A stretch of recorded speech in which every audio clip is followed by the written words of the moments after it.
Eh bien, bienvenue, moi c'est Anne, je travaille chez EcoConso et ce soir je serai un petit peu votre géo, votre gentille organisatrice à vous accueillir et à surveiller ce qui se passe dans le chat. Euh, je vais juste passer en revue quelques aspects pratiques rapidement. Je crois qu'avec tous les confinements qu'on a eu, tout le monde est un peu familier de Zoom, mais je vais juste passer en revue deux, trois choses pour être sûr qu'on soit tous sur la même longueur d'onde. Normalement, votre fenêtre Zoom se présente relativement d'une façon similaire à ce que vous voyez là à l'écran. Vous voyez qu'en bas à gauche, il y a moyen d'activer, désactiver le son et la vidéo. Par défaut, ils sont désactivés. On vous demande juste pendant l'échange de ne pas réactiver votre son, histoire de ne pas créer des interférences. Il y a aussi en haut à droite les possibilités d'affichage. Donc, soit vous voyez plein de petites vignettes, c'est la galerie, mais vous pouvez aussi cocher l'affichage intervenant pour voir en grand la personne qui est en train de parler. Et alors, très intéressant et important, en dessous, la fenêtre de discussion ou le chat, si vous cliquez dessus, ça va ouvrir un panneau à droite où je vous invite, eh bien, tout le long de ce webinaire, si vous avez des questions, n'hésitez pas à les écrire là.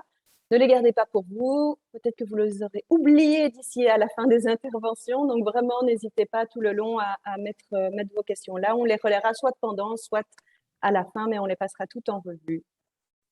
Et alors, attention, en dessous, vous pouvez choisir à qui vous l'envoyez. Veillez bien à ce que ce soit tout le monde, ou en tout cas nous, pour qu'on puisse les lire. Voilà. Un petit petit mot sur EcoConso. Donc, on est l'association qui accueille et qui organise ce cycle de webinaires. Donc, on existe depuis 30 ans. Notre mission, c'est d'informer, de sensibiliser pour que chacun puisse avoir des choix plus faciles en matière de choix de consommation et de comportement respectueux de l'environnement et de la santé. Et on fait ça vraiment dans tous les domaines de la consommation, donc que ce soit la mobilité, l'alimentation, le zéro déchet, les produits d'entretien, le jardinage, la construction, les cosmétiques, les finances. Donc vraiment, on est sur tous les thèmes de la consommation. Si vous ne le connaissez pas encore, je vous invite vraiment à aller découvrir notre site ecoconso.be où il y a plein de conseils pratiques dans toutes ces thématiques. Si jamais vous ne deviez pas y trouver la réponse, on a un service conseil gratuit par téléphone et par email. Et d'ailleurs, à l'issue de ce webinaire, si jamais après coup vous avez encore des questions auxquelles vous n'avez pas eu réponse ou qui vous viennent après, n'hésitez pas à nous contacter et on se fera un plaisir de vous répondre. Vous pouvez aussi nous trouver sur les différents réseaux sociaux. Voilà, donc en fait, là, ce webinaire-ci termine un cycle de 4 webinaires. Et l'idée derrière ça, c'est qu'en fait, ben voilà, l'avenir peut paraître parfois un petit peu sombre, avec pas mal d'inquiétudes. On a l'impression que demain, on va être dans toute une série de restrictions, qu'on va devoir faire tout le temps moins. Et en fait, on se rend compte que quand on parle aux personnes qui agissent déjà pour un avenir plus radieux, eh bien, elles nous disent que ces choses qu'elles ont réduites de leur quotidien, en fait, elles ne nous parlent pas de ça, elles nous parlent de ce qu'elles ont gagné. Donc, elles ne nous disent pas j'ai retiré ça, j'ai moins de ça, oh, j'ai dû m'astreindre à ça. En fait, elles nous disent ben, moi, j'ai gagné en économie, depuis que j'ai changé ça, je me sens plus en santé, j'ai mis plus de convivialité dans ma vie, maintenant je connais mes voisins, j'ai l'impression qu'il y a plus de sens, j'ai repris un pouvoir d'action. Donc, tous ces mots-là, ce sont un petit peu ce qu'on nous dit. Donc, on a eu cette envie de travailler à essayer de communiquer cette façon positive d'avancer. Donc ici, pendant une campagne qui dure 1 an et demi, qui est Less is More. Donc en fait, on peut choisir volontairement de retirer certaines choses pour gagner d'autres choses en environnement, mais aussi de gagner d'un point de vue personnel.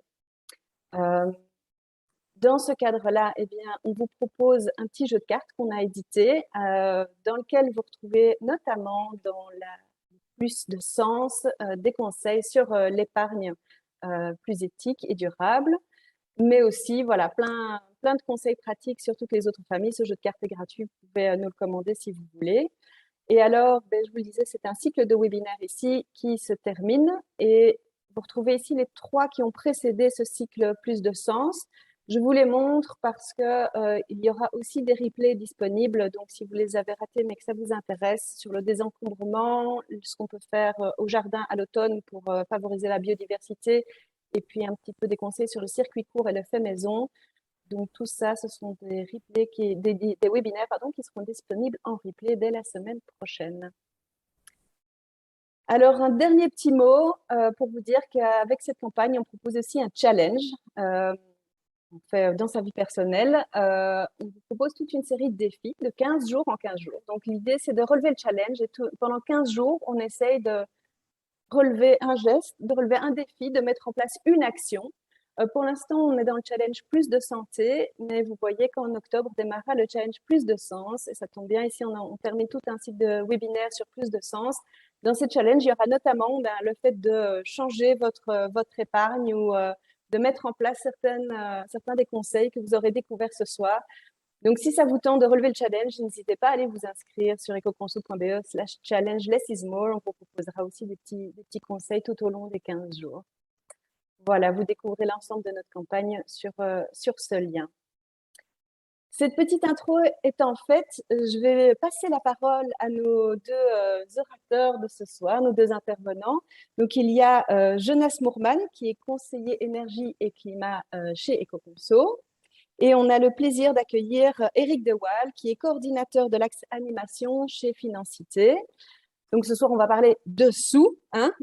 Si vous avez la chance d'avoir un petit peu d'épargne pour vous et que vous la laissez dormir sur un compte en banque classique, eh bien, en fait, Scoop, qui n'est pas un scoop, elle ne dort pas.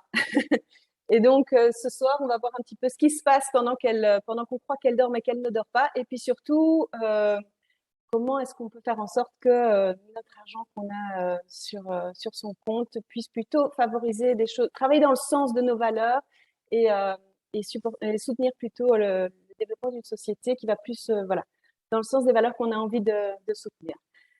Je vous passe la parole, messieurs, et je souhaite à tout le monde un très bon webinaire et une très bonne soirée. Bien, merci pour cette introduction. Donc, je vais vous expliquer en quelques mots pourquoi Ecoconso s'intéresse à la finance durable. Et voilà, je vais commencer par un petit graphique, s'il veut bien. Et ce graphique, je ne sais pas si vous le connaissez, c'est le GIEC qui nous montre les trajectoires d'émissions de gaz à effet de serre qu'on est en train d'emprunter et ce qu'on devrait, quelque part, les trajectoires qu'on devrait emprunter pour respecter l'accord de Paris. Et j'aime bien montrer ce graphique parce qu'on voit clairement qu'en fait, d'abord, on n'est pas sur une bonne trajectoire. Ici, c'est les engagements de tous les États que tous les États ont pris lors de l'accord de Paris et qui ont été un peu améliorés. On voit qu'on est largement trop haut par rapport au réchauffement que cela pourrait induire.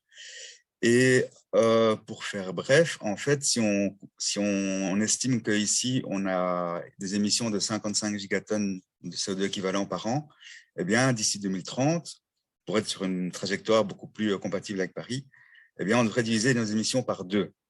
Et donc, je trouve ça important d'avoir ça en tête parce que ça montre vraiment l'ampleur des enjeux. Et dit d'une façon comme une autre, si on devait sortir un slogan de ça, c'est qu'on doit impérativement sortir des énergies fossiles qui représentent quand même 80% des émissions de CO2. Alors, pourquoi je vous raconte tout ça? Parce qu'en fait, il y a des analyses comme ça qui sortent régulièrement qui montrent qu'en fait, les banques investissent énormément dans les énergies fossiles. Bon, ici, c'est un rapport qui est sorti récemment de l'Institut Rousseau. Et on voit que ici, ce sont 11 grandes banques européennes qui ont des fonds, qui ont une grosse part de leurs fonds dans les fossiles. Alors, il y a quelques-unes de ces banques qui sont aussi actives en Belgique.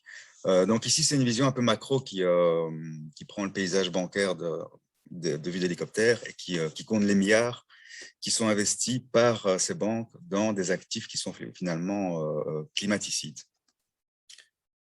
Si on prend, alors vous voyez qu'il y a plein de banques qui ne sont pas actives en Belgique, et donc si on fait un peu un zoom plus sur la Belgique, là on fait appel à Financité qui analyse la finance durable depuis de nombreuses années. C'est pourquoi on a invité Éric De Waal, qui va certainement bien vous présenter ce qu'est Financité. Et on voit que, évidemment, il y a toujours cet enjeu climat par rapport à la finance, mais qu'il n'y a pas que ça, il y a aussi une question d'enjeu au niveau de l'armement, ici du nucléaire, des droits fondamentaux. Et en fait, c'est vrai que chez EcoConso, on s'intéresse beaucoup à ce qui est attrait à l'environnement, mais il y a d'autres secteurs qui sont aussi nocifs et qui sont aussi financés par les banques et bon, qui méritent aussi qu'on s'y intéresse. Alors, je vais vous montrer une très courte vidéo, si j'arrive.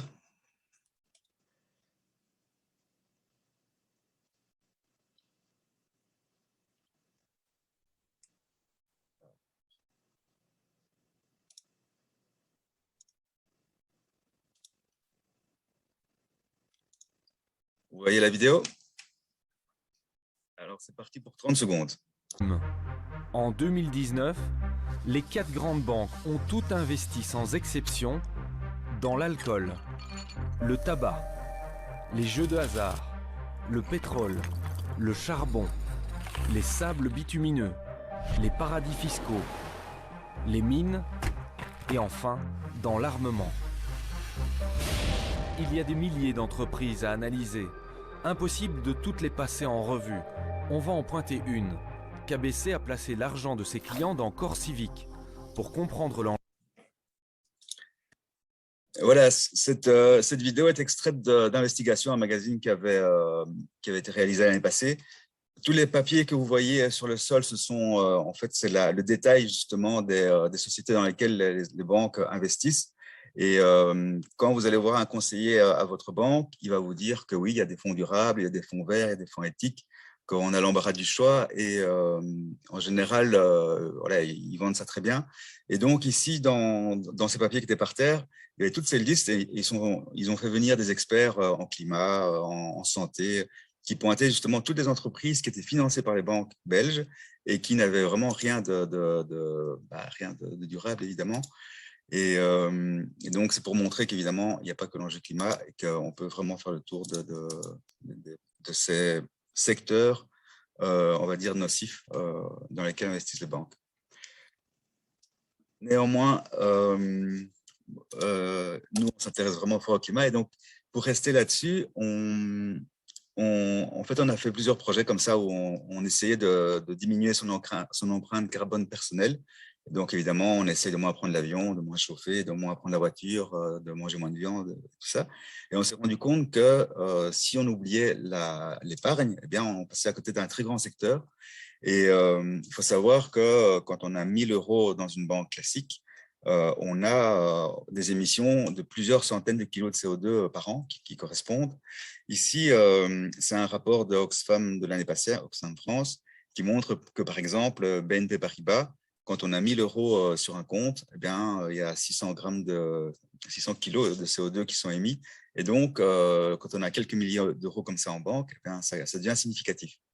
Et imaginons que vous avez une belle épargne de 25 000 €. Si vous la mettez chez Paribas, eh bien, les émissions annuelles correspondent à 9 trajets aller-retour New York-Paris. C'est une quinzaine de tonnes de CO2.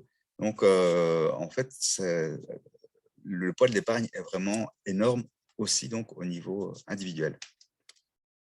Évidemment, les banques vous vendent beaucoup de verre, de durable. Et donc, avec Eric, on va voir peut-être ce qu'elle a derrière. Et ici, je vous montre la carte qui correspond à notre jeu de cartes sur justement, finalement, qu'est-ce qu'on peut faire pour donner plus de sens et peut-être avoir moins d'épargne classique. Et on avait listé quelques solutions qu'on va pouvoir développer, j'espère.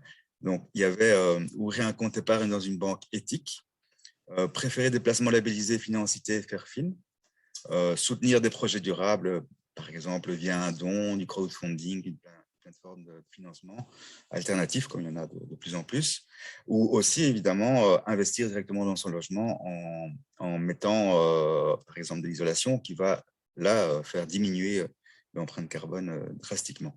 Donc, c'est quelques solutions qu'on avait listées évidemment sur une petite carte qu'on va essayer de développer plus avant ce soir et aussi, on espère, aussi en fonction de vos questions. Donc, qui seront les bienvenus tout au long. Alors, pour terminer, quand on dit placer son argent dans une banque éthique, on a regardé le scan des banques qui est un peu une analyse des différentes banques sur différents secteurs, entre autres le changement climatique, et on se rend compte qu'on n'a pas beaucoup l'embarras du choix. à part Triodos qui est vraiment au-dessus des autres, on a beaucoup de banques qui sont dans le rouge. Et récemment, on a Newbie qui a été créé il y a quelques années, mais qui commence à sortir ses produits et qui vient de sortir sa carte de paiement. Et donc, on a un nouvel acteur, une nouvelle alternative qui devient vraiment accessible aux consommateurs. Et donc, on pourrait éventuellement aussi parler de cette possibilité-là. Voilà, je m'arrête ici. Je vais laisser la parole à Eric. Et donc, je vous invite à poser des questions vraiment tout au long du webinaire. Voilà, bien, bonjour à tout le monde. Merci de m'inviter dans ce webinaire. Alors, je commence par un petit divers en m'excusant par avance parce que je suis très enrhumé. Heureusement que je ne suis pas en face de vous, donc je tousse, je me mouche, j'ai les yeux qui coulent. Enfin, bon, voilà. Ce n'est pas très grave, mais peut-être que je m'absenterai si, de l'écran si ma logistique personnelle me l'impose, ne vous en inquiétez pas. Voilà, donc, oui, je vais tâcher de faire un tour d'horizon le plus complet possible, mais en restant concret et en partant de nos situations de famille, de ménage personnel, parce que c'est ça qui compte après tout. Et du coup, je m'interromprai régulièrement pour demander à l'équipe Réseau Ecoconso si vous avez posé des questions sur le chat et si il est opportun de faire un premier petit tour de réponse pour pas que tout arrive en même temps à la fin. Voilà. Alors, l'introduction était déjà pas mal. Hein, ça plantait pas mal le décor. Alors, première petite question d'ordre logistique. Est-ce que mes fichiers sont arrivés d'un côté ou de l'autre? Non, désolé. Non, ils ne sont pas arrivés. Bon, c'est pas grave, on va faire ça. Coincé dans le tube, rien à faire. Voilà, rien n'y fait. Donc, en fait, je vais passer ça relativement vite, mais c'est une matière très complexe. Ce sont en fait les fonds d'investissement. Donc, vous avez vu cette image avec tous les papiers qui sont sur le sol, là, dans l'ancienne bourse. Hein. C'est un reportage qui a été fait auquel Financité a très largement participé. Et pour vous situer, ça parlait principalement de ce qu'on appelle des fonds de placement, des SICAV, enfin voilà, de tous ces produits financiers que les banquiers vous proposent en disant, on le sait tous, l'épargne ne rapporte plus rien. Par contre, la bourse, à certains moments, fait des gros profits, enfin en tout cas des grosses prises de valeur. Et donc, les banquiers vous proposent des produits financiers en disant, écoutez, ne laissez pas dormir votre épargne. Moi, je peux vous vendre des produits, c'est-à-dire des ensembles de placements, d'actions, d'obligations qui forment des portefeuilles, et je vais vous en vendre une partie. Et ce sera plus rentable que de laisser des sous sur le compte épargne. Alors, pourquoi est-ce qu'ils font ça? Ça correspond à un état de la situation qu'on connaît très peu. Enfin, on en parle peu, mais c'est néanmoins une réalité. C'est qu'aujourd'hui, si on prend la masse d'argent, la masse de valeur qui circule sur la planète, on considère que au moins 95%, je redis bien, au moins 95% de cette masse d'argent, c'est en fait de la spéculation, c'est-à-dire c'est acheter, vendre des titres financiers qui ne sont plus directement donc de l'économie réelle. Pour le dire autrement, financer une entreprise, une activité, qu'elle soit intelligente ou non, impact carbone ou non, hein, tout mélanger. Donc, les conneries, les choses intelligentes, tout mélanger. L'économie réelle, c'est-à-dire celle qui produit des choses, qui fait travailler des gens, ça représente 5% de la masse des flux financiers en circulation. C'est assez colossal. Et donc, assez logiquement, on va dire, hein, dans le système tel qu'il est, les banquiers vous proposent d'entrer d'acheter des fonds, d'acheter des parts de fonds d'investissement.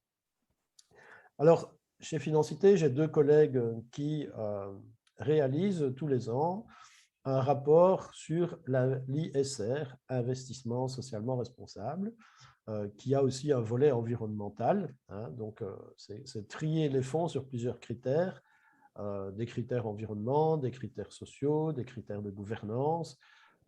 Qu'est-ce que l'armement intervient là-dedans aussi ou pas? Est-ce qu'on finance de l'énergie fossile? Voilà.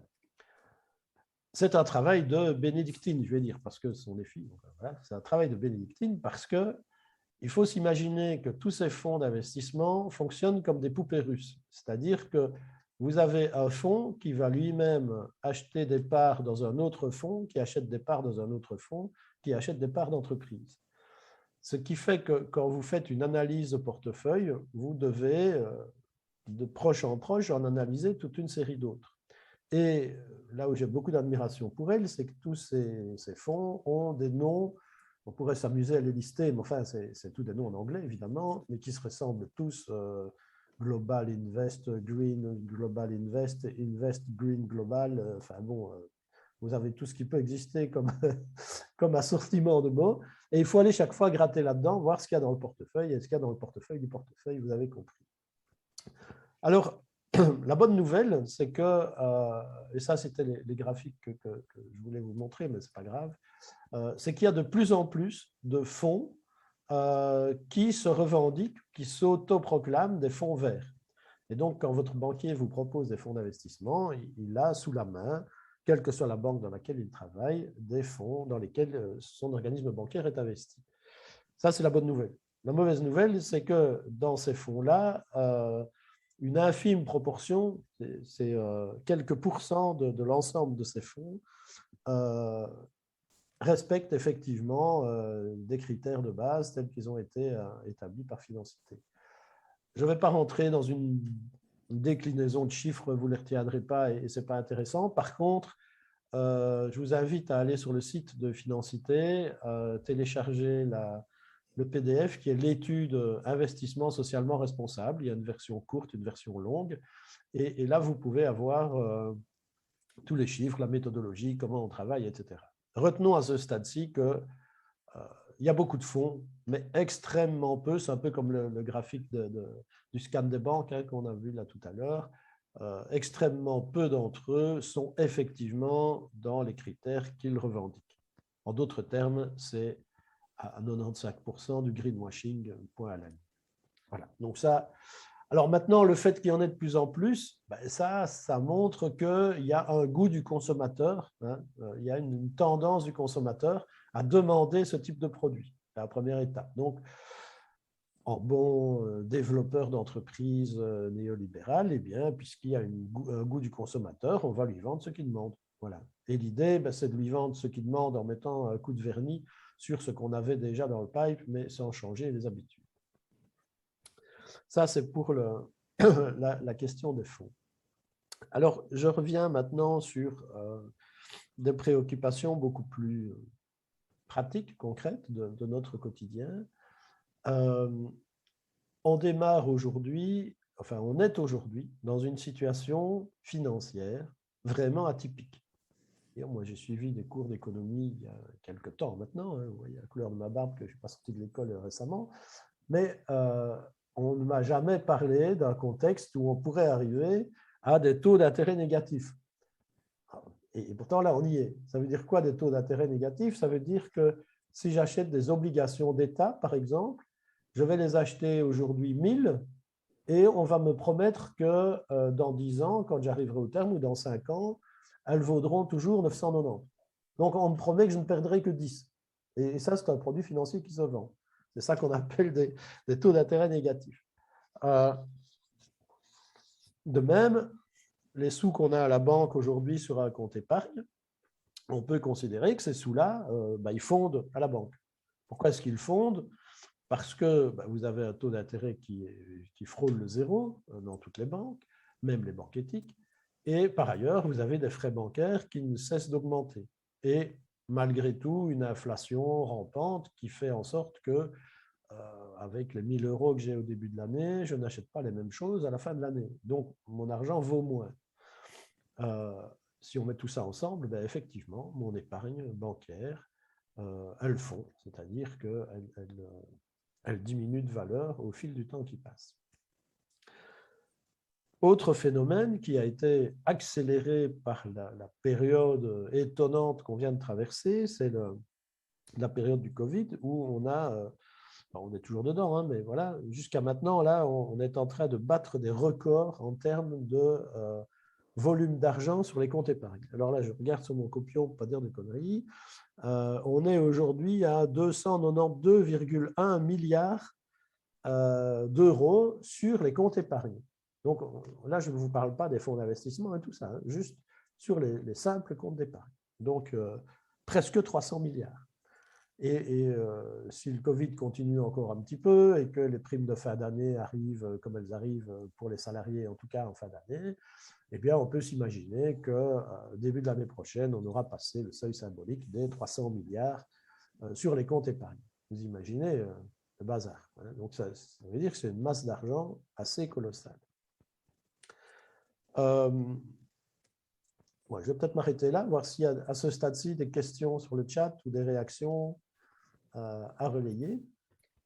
Pas encore, simplement Grégory qui demandait les références de l'étude Oxfam et bien Jonas a posté tout ça, déjà répondu dans le chat, ainsi que le rapport dont tu parlais, Eric. OK. Pour l'instant, pas de questions. N'hésitez pas à les poser. Voilà, très bien, merci.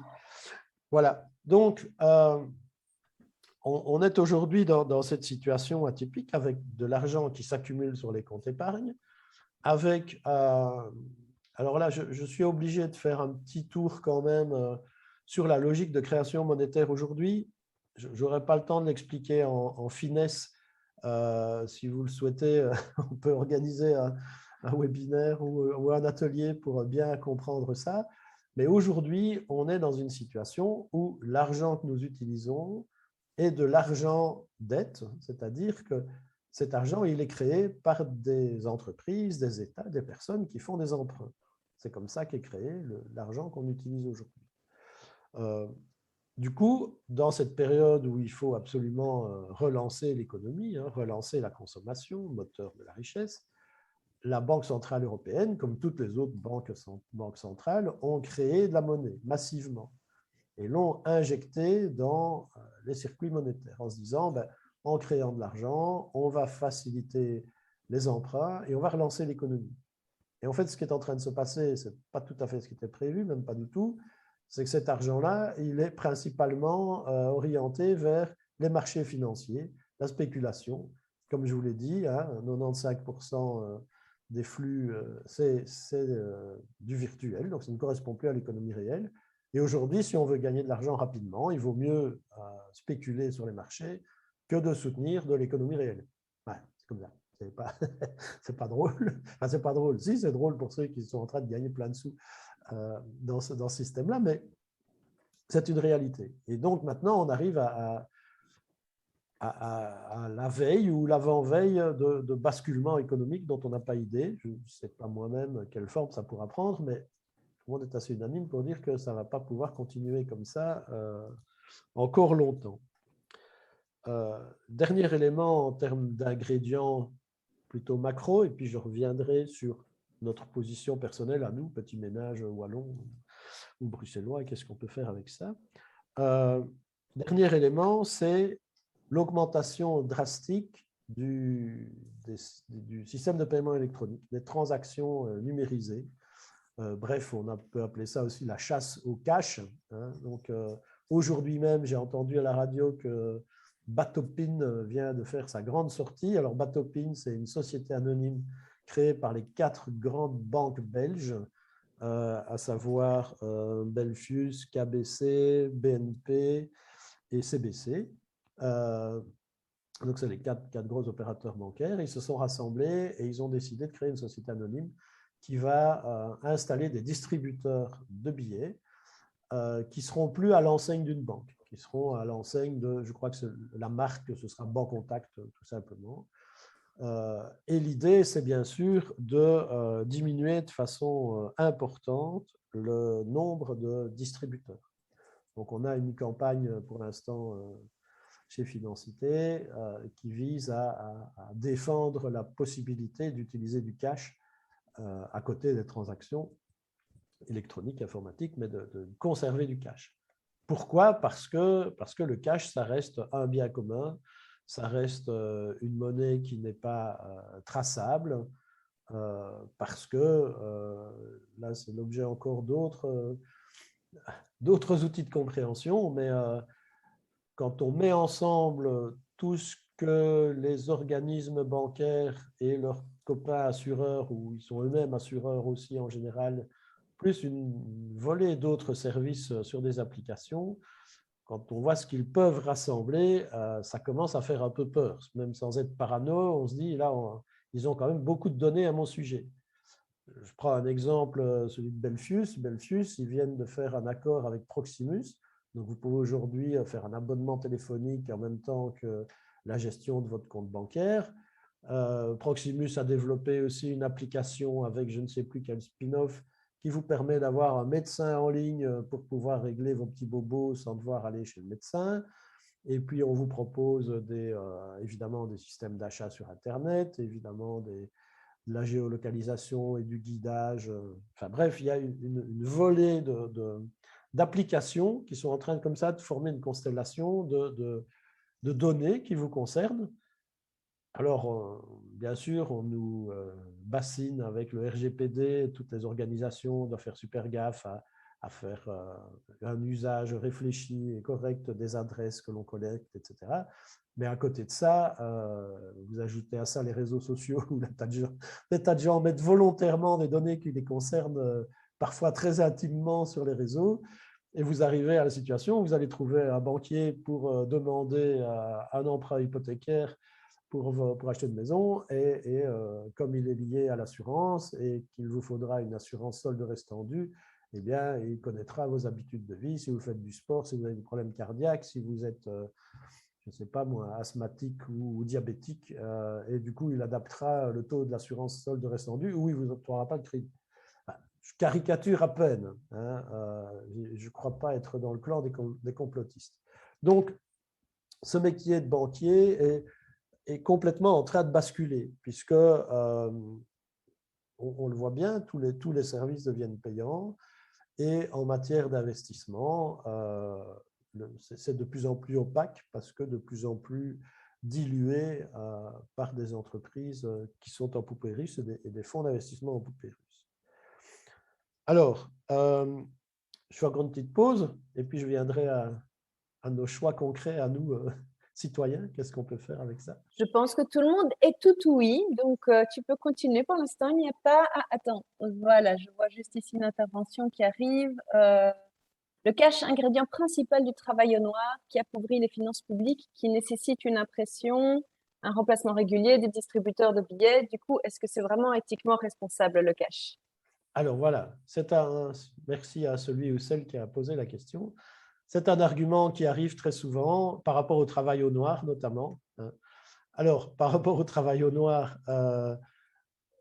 si on supprime le cash, ça aura pour effet de laisser le monopole des circuits parallèles à ceux qui maîtrisent les systèmes informatiques. C'est tout simple. Donc, ça ne mettra pas fin aux fraudes, ça ne mettra pas fin aux détournements, ça les réservera simplement à ceux qui ont la maîtrise de la technologie. Et aujourd'hui, le cash n'est pas utilisé que pour faire du noir, il est aussi utilisé pour faire des achats tout à fait corrects. Et voilà. Mais voilà, je ne pense pas que, notamment par rapport à la grande criminalité, les circuits de prostitution, les circuits de drogue, etc., vont s'arrêter si on supprime le cash. C'est un des arguments qui est souvent avancé par les partisans du tout à l'électronique, mais pour moi, ça ne tient pas fort debout. Quant à l'aspect environnemental, on n'a pas encore énormément de données là-dessus, mais la surutilisation des systèmes informatiques génère aussi une empreinte carbone colossale, en ce compris le type de conférence qu'on fait là maintenant. Et donc, voilà, un jour, il faudra aussi se pencher sur la consommation énergétique et l'impact CO2 du tout au réseau et à l'utilisation d'Internet. Et c'est évidemment pas neutre. Voilà, donc ça, c'est ce que je peux répondre à cette intervention-là. Mais bon, le débat est ouvert. Hein, mais, Je crois que Jonas a levé le doigt. ouais. Oui, simplement je fais une petite pub pour dire qu'on fait aussi des animations sur le numérique et l'impact.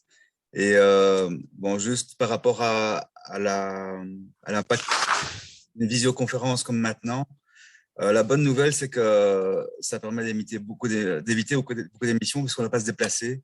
et que tout le monde a sa caméra éteinte. Et du coup, la consommation de données est assez réduite. Mais je peux aussi vous envoyer plein d'informations sur le sujet. Fin de la parenthèse. Merci. Voilà, belle précision, donc c'est bien. Mais c'est vrai que, par exemple, pour le secteur bancaire, quand on parle des crypto-monnaies ou d'autres, là, il y a des impacts vraiment énormes aussi. Ouais, là, si on est sur les crypto-monnaies, Bitcoin et compagnie, là, c'est de l'impact, là, c'est du lourd, quoi. Ouais. C'est dans le registre des vols en avion et consorts, quoi. Tout à fait. Mais bon, ce n'est pas le sujet aujourd'hui, on va pas trop aller là-dessus. Alors, revenons à, si vous voulez bien, je regarde le temps qui passe pour ne pas me laisser dépasser. On a jusqu'à quelle heure, du coup? 20h09. Okay. 20h30 à peu près. OK, très bien. Alors, revenons, il est temps à des préoccupations, après avoir fait un petit tour un peu macro comme ça, à nos situations, à nous, de citoyens. Bien sûr, on a besoin d'une banque. On a besoin d'une banque pour faire nos opérations et les réglementations, la législation nous oblige à avoir un compte en banque et c'est devenu un droit de base dans une société structurée comme la nôtre. Alors, j'ai envie de dire, voilà, il faut choisir sa banque. Pour moi, un des critères, c'est déjà de ne pas choisir une grande banque, c'est de choisir une banque où j'ai encore du contact avec des personnes, des vrais gens que je peux voir dans une agence, même s'il y a plus d'agences partout, je n'ai pas besoin d'aller dans les agences toutes les semaines, mais voilà, moi j'accorde de l'importance à ça. Donc, je vais plutôt aller dans une petite banque, là où je peux avoir du contact. Il faut savoir que dans les grandes banques, la politique, c'est de faire tourner le personnel pour ne pas que vous ayez trop souvent la même personne, pour ne pas que ça installe un lien de confiance ou, voilà, entre les personnes et les opérateurs bancaires. Et ils sont en train de réduire de façon drastique les agences, de toute façon, à peu près partout. Donc ça, c'est un premier critère. Deuxième critère, c'est de questionner, parce que ça vaut la peine quand même, de continuer à questionner les banques sur, oui, mais qu'est-ce que vous faites de vos sous? C'est quoi votre politique d'investissement? C'est quoi l'impact, etc., etc. Ils ont maintenant des choses à vous répondre. Et donc, regardez ça de façon critique, posez des questions, lisez, contactez Réseau Ecoconso, Financité pour avoir des arguments si vous ne comprenez pas tout. Mais voilà, ça vaut la peine de continuer à interpeller sa banque. Ça, c'est la première chose. Maintenant, comme je vous l'ai dit, on est dans une situation où l'épargne fond à la banque. Alors du coup, sur les marchés, il y a une tendance aujourd'hui à dire il faut plutôt acheter de l'immobilier, acheter des maisons. Acheter des maisons, vous les louez, ça c'est un bien tangible plus certain. Oui, peut-être, posséder son logement, c'est une chose, devenir un investisseur immobilier, soit en achetant plusieurs biens soi-même, soit en investissant dans des sociétés immobilières, c'en est une autre, mais voilà, faut-il encore savoir avec qui vous allez jouer, où vous mettez vos billes, voilà. Autre solution, si je prends un peu une gradation, c'est les fonds d'investissement, on en a parlé tout à l'heure. Hein, je vous invite à la plus grande prudence et circonspection par rapport à cela. Et dans ce registre-là, il y a notamment tout ce qui est épargne-pension, assurance groupe, etc., que certains employeurs proposent à leurs travailleurs. Ces fonds de pension sont des gros volumes d'investissement qui sont souvent regroupés dans des consortiums internationaux et qui agissent sur les marchés pour maximaliser leurs profits. Et donc là, les considérations environnementales, sociales, de gouvernance, etc., c'est peau de chagrin. Au mieux, c'est du vernis.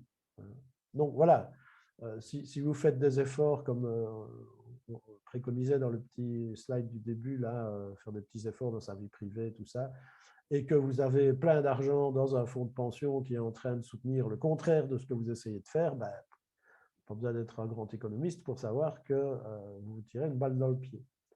Alors évidemment, ces trucs sont bien faits parce que vous ne savez pas sortir. Enfin, en tout cas, pour les épargnes pension, à un moment donné, ils vous disent, oui, mais il est convenu statutairement, enfin contractuellement, que vous toucherez cet argent-là à votre pension.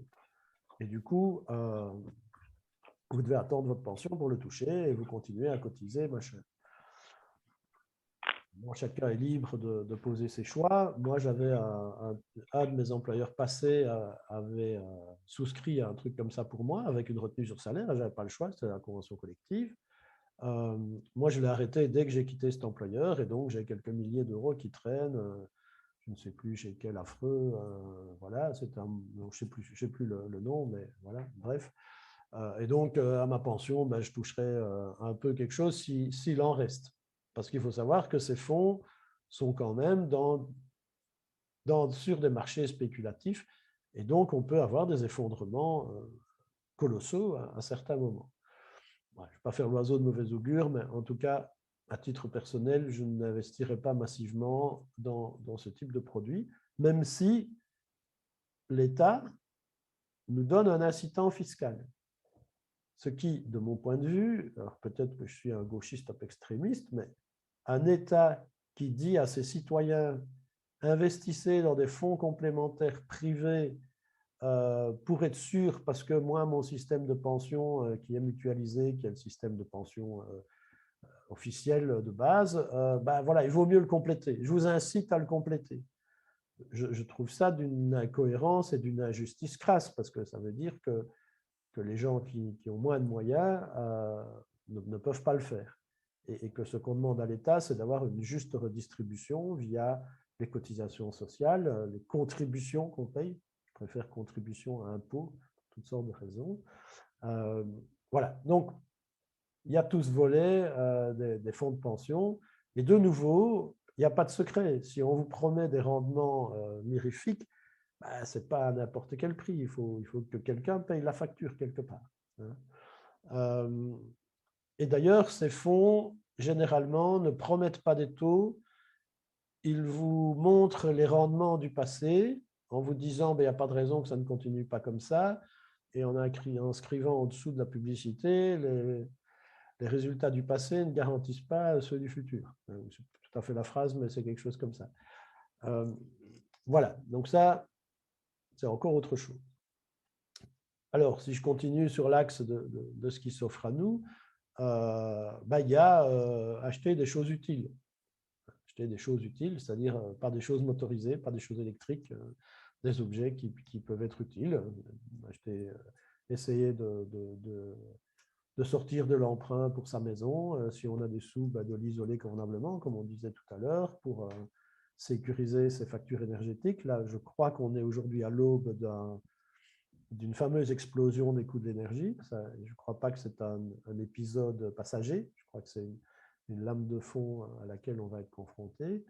Donc ça, c'est plutôt avoir une maison, une habitation seule ou une habitation partagée qui permet de ne pas consommer trop d'énergie. C'est probablement un très bon investissement à faire aujourd'hui. Si vous avez un peu de sous, mettez plutôt des sous là-dedans que dans un fonds d'investissement qui vous fait miroiter des taux de rendement, parfois même à 2 chiffres.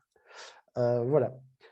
Alors, après tout ça, il y a la prise de risque un peu plus grande, c'est-à-dire, par exemple, prendre des parts de coopératives. Donc, je vais prendre une part dans une coopérative éolienne, une coopérative de production alimentaire, une coopérative de mobilité. Enfin, il y a aujourd'hui un panel très, très large. Vous avez évoqué tout à l'heure le label Financité Fairfin, qui labellise des coopératives à finalité sociale. Si vous allez faire un tour sur le site qui est lié à Financité, vous allez voir qu'il y a une possibilité d'investissement très, très large. Donc, il est aujourd'hui possible de construire un portefeuille d'investissement dans des coopératives. Ou, comme dans toute logique d'investissement, on va regarder la notion de risque. Pardon. Et regarder la notion de risque, bah, c'est dire, voilà, si je prends des parts dans l'épicerie de mon quartier, c'est bien sûr plus risqué que si je prends des parts dans Terre en Vue qui achète des terres, du foncier, ou dans une coopérative immobilière qui achète des bâtiments pour faire du logement, ou dans une coopérative de production d'électricité verte, éolienne, biométhanisation, turbine au fil de l'eau. Enfin voilà, ces coopératives-là essaient de se diversifier aussi, commencent à distribuer un dividende qui est raisonnable, mais qui est néanmoins réel. Donc, il y a moyen de se constituer un portefeuille avec plus ou moins de sécurité, avec plus ou moins de liquidité. C'est quoi la liquidité? C'est si j'ai tout à coup besoin de sous et que j'ai acheté des parts de coopérative, est-ce qu'il m'est possible de les revendre, à quelles conditions, plus ou moins rapidement? Et donc, dans mes choix de portefeuille, c'est un peu ça que je vais regarder. Je vais essayer d'équilibrer les choses. Je pense qu'aujourd'hui, c'est presque moins risqué que de laisser du pognon à la banque.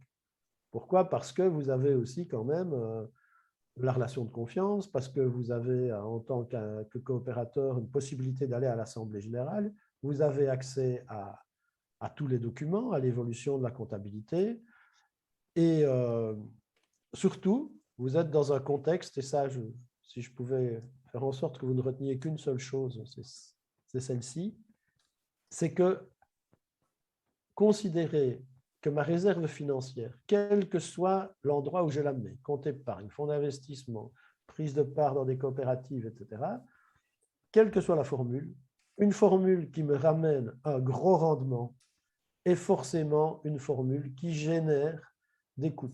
Alors, ça peut être des coûts environnementaux ou sociaux. Comment est-ce que ça se passe? Simplement, dans le langage économique, on dit on externalise les coûts, on internalise le profit. Par exemple, vous avez un processus de production très polluant, eh bien, vous considérez que les déchets et la nuisance que ça produit, elle est prise en compte par la collectivité. Vous avez des travailleurs qui deviennent malades parce qu'ils ont travaillé avec de l'amiante ou avec des produits dangereux dans les fabriques au Bangladesh aujourd'hui. Quand ils sont malades et quand ils meurent, c'est l'État, c'est la famille, c'est la collectivité qui s'en occupe, mais c'est en tout cas pas l'entreprise. C'est ça, externaliser les coûts. Et toutes ces glorieuses 60s qui nous ont précédés, ils étaient à fond là-dedans, quoi. Moi, j'habite dans la vallée de la Meuse, à Liège. On a des sols pollués sur des mètres et des mètres dans toute la vallée parce que les golden, les brillantes années de développement industriel et de profit ont enterré tous les déchets et c'est bonjour pour les enfants. Ceci dit, quand on prend l'avion pour aller faire des courses à Barcelone, on est grosso modo dans le même raisonnement. Mais voilà. Donc, je vais arrêter de m'énerver, c'est mauvais pour mon cœur. Revenons aux propos de base. En termes de placement financier, il n'y a pas de secret.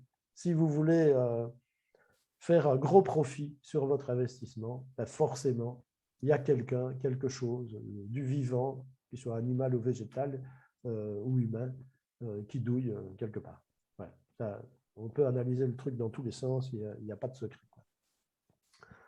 Alors, dans cette logique que je viens de dire, donc on était aux parts de coopératives, il y a encore un produit qui est en train de se développer pas mal pour l'instant. En tout cas, chez Financité, on accompagne pas mal de sociétés coopératives ou d'ASBL qui développent ce produit. Ce sont des obligations. Donc, les associations, les ASBL ou les sociétés coopératives peuvent émettre des obligations, c'est-à-dire emprunter des sous dans le grand public. Donc, par exemple, j'ai une coopérative qui développe un centre d'entreprise à Liège, par exemple. Je suis impliqué dedans, c'est pour ça que j'y pense. Eh bien, je vais émettre des obligations, c'est-à-dire que je vais emprunter des sous par tranche de 1 000 € et je vais promettre aux personnes qui me prêtent des sous un intérêt dans ce cas-là, c'est 1,8% brut. Il y a un impôt dessus, donc ça fait 1,5% net. Ça veut dire que si je place 10 000 €, j'ai 150 € de retour annuel sur mon investissement. Et au bout de l'échéance, dans le cas auquel je pense, c'est 10 ans, je retouche mon capital. Voilà, c'est une façon de placer des sous. Financité, par exemple, qui est une ASBL, est sortie de l'emprunt bancaire maintenant et se finance par des obligations émises auprès de son réseau. Voilà. Et donc, régulièrement, il y a de nouvelles émissions obligataires. Il y en a eu à 3 ans, à 5 ans. Et quand on arrive à l'échéance, on dit aux obligataires, est-ce que vous souhaitez un remboursement ou est-ce que vous souscrivez à de nouvelles obligations pour 3, 5, 8 ans. Voilà. Il y a diverses échéances. Voilà, c'est une façon aussi de donner vie à ces sous. Dans cet esprit-là, on vient de créer aussi avec une trentaine de coopératives wallonnes une structure coopérative qui s'appelle FinCommon, Et que fait Fincommon? Eh bien, elle propose à des particuliers ou des organisations de devenir coopérateurs. Elle leur garantit un taux d'intérêt de 1% sur les parts qu'ils ont souscrites et elle prête elle-même à des coopératives qui empruntent pour se développer. Et donc, c'est une façon de mutualiser le risque, si vous voulez. Vous devenez coopérateur de Fincommon et Fincommon investit dans la production alimentaire, l'immobilier, la production d'énergie. Et comme ça, ben, vous avez un effet, c'est comme un fonds de placement coopératif, on pourrait dire ça comme ça. Voilà. Donc, il y a des choses qui sont en train de bouger parce que, je le redis, la situation dans laquelle on est vraiment atypique. Et je terminerai par là avant d'ouvrir les questions. Moi, je pense fondamentalement que la décennie qui vient est une décennie de bascule significative, et qu'il est particulièrement difficile aujourd'hui de savoir vers où il faut aller, parce que les référentiels qui sont les nôtres aujourd'hui, on a bien vu avec la crise Covid, c'est un petit apéritif que ça pouvait vite basculer, des choses qu'on n'avait même pas imaginées, on les a vécues tout à coup. Eh bien, je pense qu'on n'est pas sorti de l'auberge, que du contraire. Et du coup, pour moi, la priorité, ben, c'est de tisser du lien social et de tisser aussi du lien économique. Et de se rappeler que l'économie, ça n'est rien d'autre qu'une science humaine qui consiste à réguler le fait de produire, faire circuler, partager la richesse. Voilà. Pour moi, c'est ça l'économie. Et donc, si on a la chance d'avoir un peu de réserve aujourd'hui, eh bien, je crois qu'il est grand temps de la mobiliser de façon la plus intelligente et résiliente possible. Et je n'ai aucune confiance dans le « rassurez-vous, on s'occupe de tout ». C'est un peu comme K, le serpent, « ayez confiance en moi ». Voilà. Voilà. Et quand je vois Belfius qui appelle Rebelle son nouveau fonds pour boursicoter, bon Didiou, je me dis, ils auront vraiment toutes faites, quoi. Voilà. Je m'arrête là. Il y avait deux questions dans le chat. La première, c'est qu'en est-il de Newbie? Est-ce qu'il a un fonds d'investissement? Et l'autre, par rapport au crowdlending, est-ce qu'il est aussi un instrument financier qui peut être éthique? Alors, première réponse, Newbie. Donc, Newbie est une banque voilà, qui est maintenant créée, qui a des comptes courants, des comptes épargne, quelques produits d'assurance, et elle est en train d'installer, c'était l'objet de sa dernière assemblée générale, effectivement un fonds d'investissement qui va évidemment respecter les critères mis en place par Financité avec ces fameuses listes noires. Donc, Financité établit des listes noires de fonds d'investissement et de titres financiers qui demandent des mises à jour très, très régulières. Et donc, c'est un service qui est vendu. Et Newbie a acheté ce service. Donc, oui, il va y avoir un fonds d'invest Newbie. Pourquoi? Parce que aussi, le modèle économique d'une banque aujourd'hui, c'est difficile. Il ne faut pas se le cacher, quoi. Créer une banque aujourd'hui, c'est tout sauf simple, parce que le modèle économique est compliqué. Pas très difficile à comprendre. Je veux dire, les crédits qui sont octroyés le sont à des taux très faibles. L'épargne n'est quasi plus rémunérée et la banque, elle se paye entre les deux. Donc, c'est assez complexe. Donc, la banque développe, diversifie ses produits en proposant aussi des assurances, en étant courtier d'assurance, et elle est en train de développer aussi des fonds financiers pour assurer sa viabilité économique. Je crois d'ailleurs que les grands banquiers ricanent un peu parce qu'ils sont un peu convaincus que cette petite banque de Schtroumpf, coopérative, machin, ne va pas tenir le coup, quoi. Ça, c'est moi qui dis ça, mais voilà, je crois qu'il y a un peu de ça. Et donc, oui, il y a une évolution de Newbie et il y a une assemblée générale à laquelle tous les coopérateurs sont conviés. Il y a des enquêtes, des possibilités de s'exprimer, d'avoir les infos sur les référentiels de la banque, sur les choix de gestion qui sont posés. C'est une vraie banque coopérative. Et à propos du crowdlending, est-ce que ça pourrait être aussi un instrument financier éthique? Alors, le crowdlending, je vois le crowdfunding, ouais. Crowdlending, c'est peut-être que la personne qui a posé la question explique ce qu'elle entend par là, parce que Anon, j'imagine plutôt un nom de famille, je ne sais pas qui a posé la question. Je ne sais pas si vous voulez clarifier. Vous pouvez même mettre votre micro hein, si vous voulez.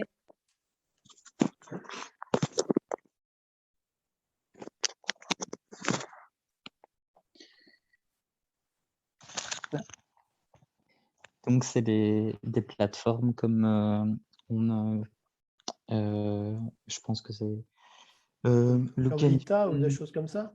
Voilà, il y a lita.co, il y a Look&Feel Finance, il y a Ouais, Econova et ouais, ok. Je vois. Biboons. Très bien. Comme ça, on est sûr de quoi on parle. Alors, est-ce que ce sont des solutions? Pourquoi pas? Maintenant, la question à 2 balles sur ce genre de plateforme, c'est qu'est-ce qu'ils ont comme commissionnement et qui les finance et qu'est-ce que ça coûte aux projets qui passent par leur intermédiaire, qui laissent une commission qui, dans certains cas, est parfois importante. Donc, voilà, il faut être curieux et les questionner sur quelle est la répartition de la valeur ajoutée, qui paye quoi pour faire quoi. Si vous envisagez ça, donc c'est les premières questions à poser. En fait, c'est toujours les mêmes. Hein. Qui profite du truc, qui se paye sur la bête et à quel montant. C'est pas grave de gagner des sous en faisant un travail, hein, tant mieux, il faut bien payer tout le monde. Mais je sais que dans ces plateformes-là, il y en a où les commissions qui sont demandées aux entreprises soutenues sont quand même plus que significatives. Voilà. Mais je ne vais pas tirer à l'eau chaude sur les gens, poser les questions et vous verrez bien ce qu'on vous répond et comment vous vous positionnez par rapport à ça. Parce que pour une coopérative, faire appel à des coopérateurs, ça veut dire je demande à des particuliers ou à des organisations, hein, puisque ce n'est pas que des particuliers, de partager le risque de l'entreprise avec moi. Donc, moi, j'ai pris des parts, par exemple, dans une coopérative qui est un rassemblement de 18 producteurs transformateurs alimentaires qui ont installé un point de vente ensemble. C'est vrai qu'il y a une prise de risque parce que c'est un métier de commerce, donc il n'y a pas de garantie derrière. Mais je me dis, avoir une alimentation saine dans ma région, avec des gens que je connais qui font des bons produits qui me nourrissent tous les jours, eh bien, moi, mangeur, je considère que mettre quelques milliers d'euros à risque dans ce projet-là, ça vaut la peine.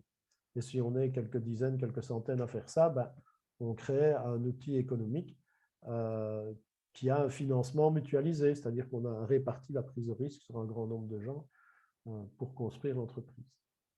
Voilà. Et donc, quand vous passez par une plateforme, ben, vous passez par un intermédiaire qui forcément prend sa commission parce qu'il est un outil de communication, il va toucher les gens.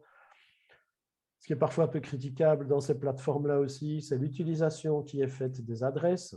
Donc, vous donnez votre adresse mail parce que vous soutenez un tel projet, et puis après, vous êtes dans la base de données et vous recevez une clique de trucs parce que vous faites partie de la base de données, et la structure elle-même va vendre sa base de données, c'est-à-dire le nombre de personnes qu'elle peut toucher, aux entreprises qu'elle va solliciter pour passer par son intermédiaire. Donc, voilà. Informez-vous sur les systèmes et puis vous êtes juge vous-même de si vous y allez ou pas. Il ne faut pas y aller les yeux fermés en tout cas. Merci Eric. Sébastien, donc tout à l'heure tu évoquais les coopératives. Hein. Sébastien se demandait qu'en est-il de la liquidité des parts des coopératives, si on a besoin de son argent? Oui, c'est une excellente question. Alors, quand c'est une coopérative qui démarre, il faut considérer que dans les premières années, ce n'est pas liquide. C'est-à-dire que, donc je vais prendre un exemple, c'est plus facile. Donc moi, je suis coopérateur d'un projet de fou à Liège qui s'appelle Vin de Liège. Donc on a décidé à quelques-uns, il y a déjà maintenant 10 ans de ça, de créer une coopérative qui allait planter des vignes, faire pousser du raisin, le fermenter et faire du vin avec. On a réussi à le faire, mais les gens qui ont investi dans Vin de Liège au début, on savait que le plan financier montrait qu'avant 7 ans, il n'était pas possible de récupérer ses parts. Parce que quoi? Ben, quand l'entreprise démarre, vous imaginez, vous partez de rien, Vous devez acheter le terrain ou signer des bails à ferme, acheter les plants, les planter, payer des gens pour s'en occuper, construire un chai, acheter des cuves, enfin bon, c'est pas rien. Et donc pendant tout ce temps-là, l'argent qui a été récolté pour lancer l'entreprise, il va perdre de sa valeur. C'est-à-dire que les bilans successifs, les résultats financiers année après année qui sont traduits dans le bilan, font en sorte que la part perd de la valeur. Donc si j'ai mis 1000 au départ, ou 100, eh bien, je vais voir au fil des premières années que ma part qui valait 100 quand j'ai acheté, elle ne vaut plus que 90, puis 80, puis 70, puis 60. Puis à un moment donné, les raisins sortent, on arrive à en faire du vin, on vend le vin, et à un moment donné, les bilans successifs vont faire remonter la valeur de la part jusqu'à ce qu'elle revienne à sa valeur initiale. À partir de ce moment-là, il devient possible de demander à récupérer la valeur de ses parts. Alors, il y a plusieurs moyens possibles. Soit je vais le revendre à un autre coopérateur, soit je vais le revendre à quelqu'un d'autre qui n'est pas dans la coopérative, mais qui va le devenir et qui doit être adoubé, accepté par les coopérateurs existants à l'Assemblée générale, passant par le CA. Soit je vais les revendre à la société elle-même. Donc, Vin de Liège, qui a un capital, je ne sais pas moi, de 2 millions, il reçoit une demande de quelqu'un qui veut récupérer 10 000 euros. Eh bien, c'est le conseil d'administration qui va faire une proposition à l'Assemblée générale en disant, voilà, on peut rembourser des parts, mais jusqu'à un montant qui ne met pas en danger l'entreprise, qui ne met pas en danger la trésorerie et le fonctionnement de l'entreprise.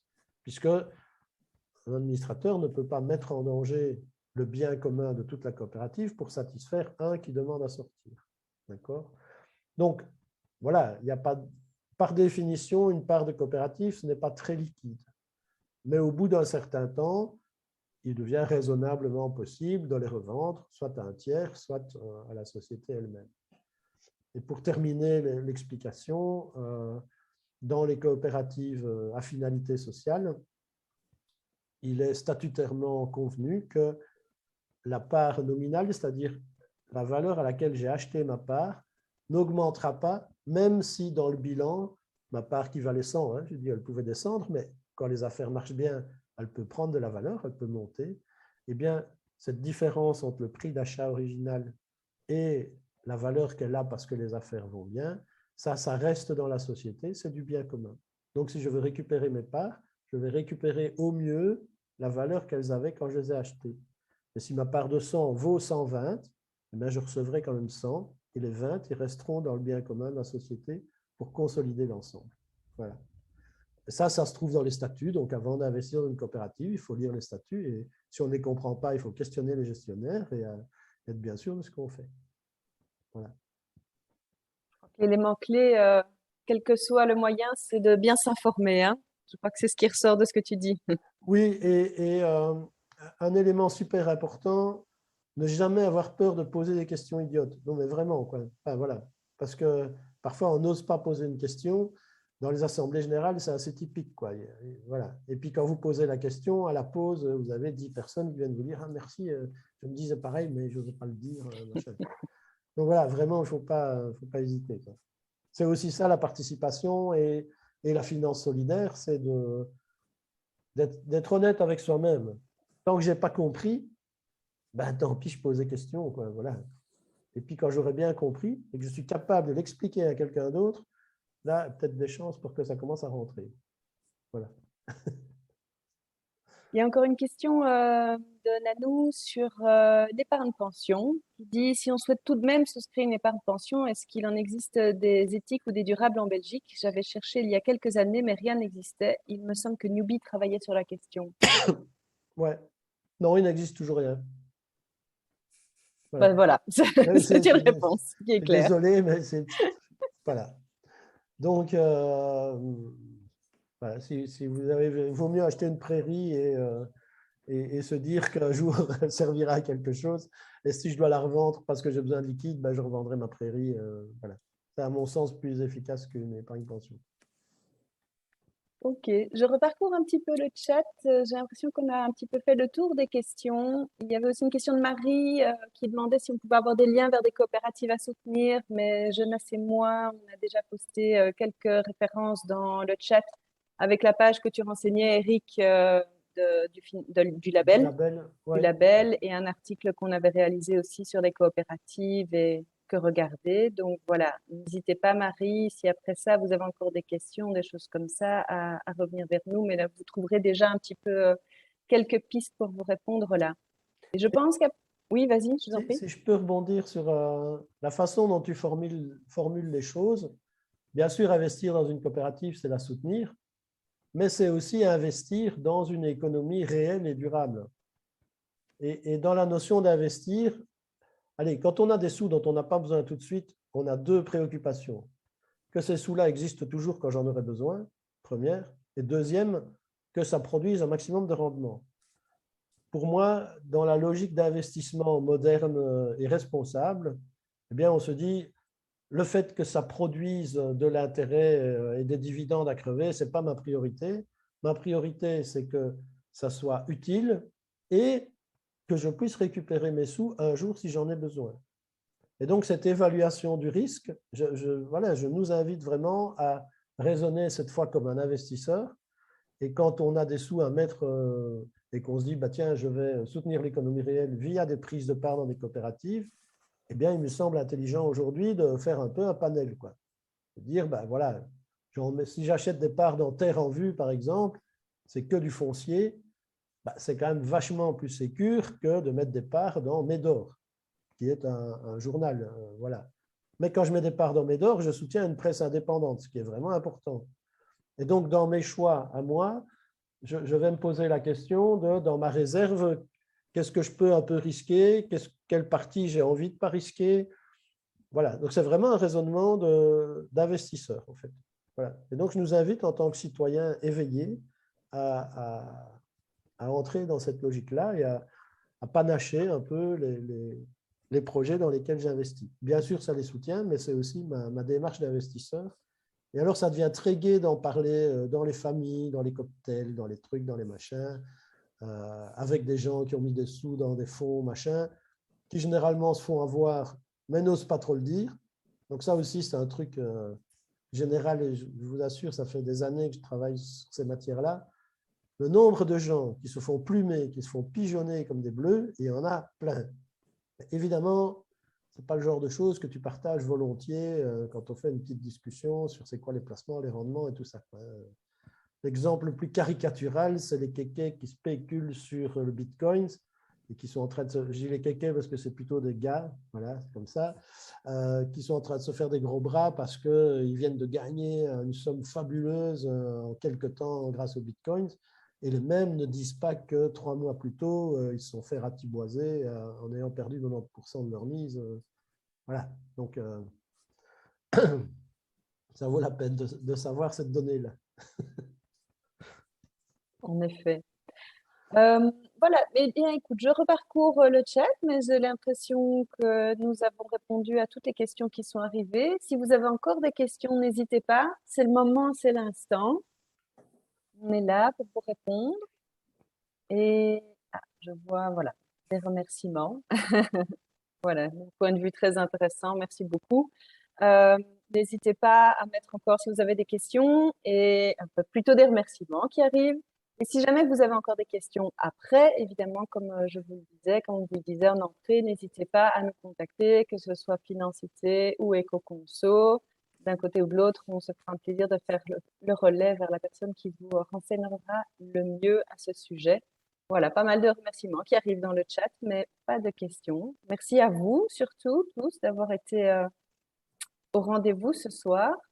Je vais juste peut-être vous rappeler qu'il y aura les replays donc, de tous ces webinaires et qu'il y aura donc d'ici une dizaine de jours le challenge plus de sens dans lequel, écoutez, on vous propose, on se met au défi. Qu'est-ce que tu disais? 300 milliards d'euros qui dorment? Eh ben, allez, on switch tout ça dans l'économie réelle, dans des projets qui ont du sens ici, dans la vie réelle. Allez, au défi, on fait ça ensemble. Voilà, je vais vous laisser la parole. Je ne sais pas si Eric ou Jonas, vous voulez compléter. Ah, voilà, juste encore un petit mot qui arrive ici. Shannon demande s'il y a un livre à conseiller. Ah, Christina aussi. Je vous pose la même question. Un livre à conseiller. Alors, J'imagine pour approfondir la question. sur quel sujet? Financité vient de sortir un bouquin sur les banques. Donc, c'est un peu un scan des banques approfondi, version belge. Donc, on fait un peu le tour de toutes les banques belges, passer au crible de toute une série de critères. Voilà, il ne coûte pas très cher, vous pouvez l'acheter sur le site. Voilà, ça, c'est une première chose. Sinon, en surfant sur le site de Financité, il y a des études, des analyses.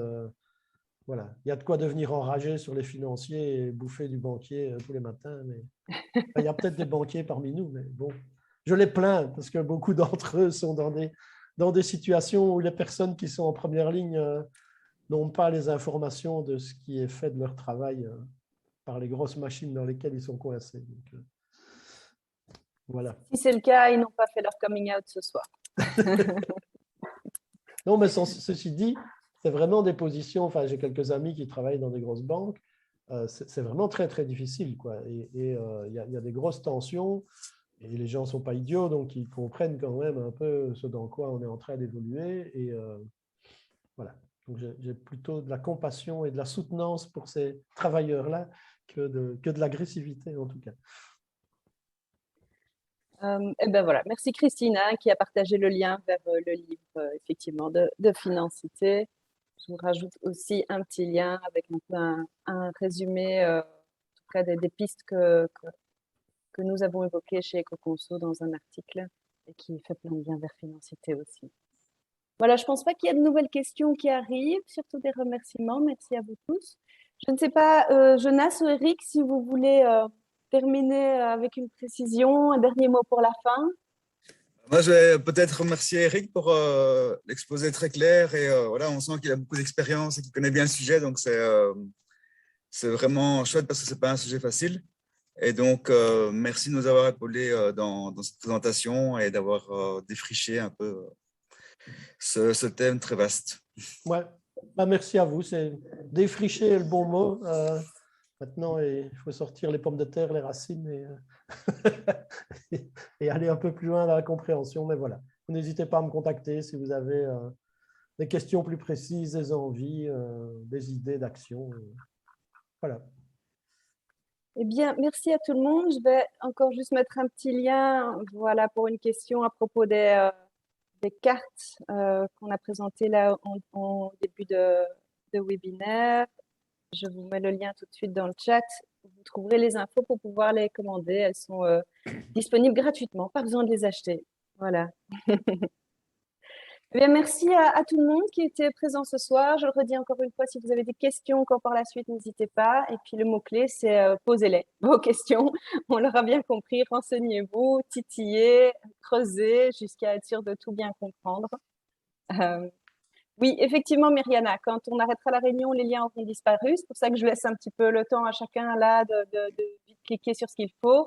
Mais de toute façon, ce sera en replay. Et si vous vous souvenez de ce qui vous intéressait, on va dire, tout ça, vous allez pouvoir le retrouver facilement avec des petites recherches sur le site de Financité ou d'EcoConso, je n'en doute pas. Et sinon, vous nous contactez et puis on vous redonnera les liens avec plaisir. Il n'y a pas de souci.